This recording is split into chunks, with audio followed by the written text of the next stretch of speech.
Prezident İlham Əliyev qanunun aliliyinin gücləndirilməsi, ombudsmanların və milli insan hüquqları təsisatlarının rolu mövzusunda ombudsmanların beynəlxalq simpoziumunun iştirakçılarına müraciət ünvanlayıb. Müraciətdə deyilir: Hörmətli simpozium iştirakçıları, sizi qanunun aliliyinin gücləndirilməsi, ombudsmanların və milli insan hüquqları təsisatlarının rolu mövzusunda ombudsmanların beynəlxalq simpoziumunun açılışı münasibəti ilə salamlayıram. Bu il Azərbaycan Respublikası Konstitusiyasının qəbul edilməsinin 30-cu Vətən müharibəsində şanlı zəfərimizin 5-ci ildönümüdür və bu münasibətlə 2025-ci il Azərbaycan Respublikasında Konstitusiya və Suverenlik ili elan edilmişdi.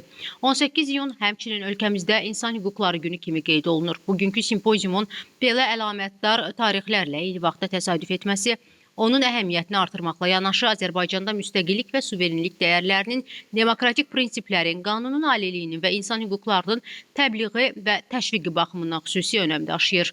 İnsan hüquqları və əsas azadlıqlarının qorunması dövlətlərin başlıca vəzifələrindən biridir.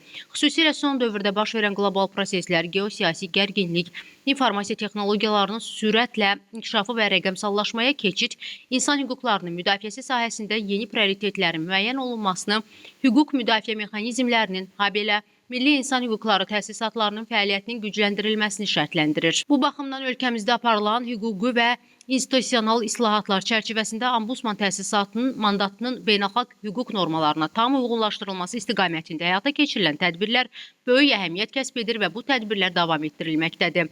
Simpoziumda müzakirə ediləcək mövzulardan biri qaçqınların hüquqları ilə bağlıdır. Bu sahədə diqqət yetirilməli olan məsələ keçən əsrin əvvəllərindən başlayaraq Qərbi Azərbaycandan Ermənistan ərazisindən yüz minlərlə Azərbaycanlının zorla çıxarılması və etnik təmizləməyə məruz qalmasıdır. Həmin dəhşətli deportasiyalardan sonra Ermənistan ərazisində bir nəfər belə Azərbaycanlı qalmamış, bu ərazilərdə xalqımızın qədim tarixi, mədəni, dini mənəvi irsi, o cümlədən abidələr, məscidlər, qəbristanlıqlar məhv edilmişdi. Tarixi ədalət bu insanların öz vətənlərinə dinc və təhlükəsiz qayıdışının təmin olunmasını tələb edir. Ermənistan Azərbaycanlıların öz dədə-baba yurtlarına qayıtmaq hüququna hörmətlə yanaşmalıdır. Bu, bölgədə sülhün, barışığın və insan hüquqlarının bərqərar olması üçün vacib şərtdir.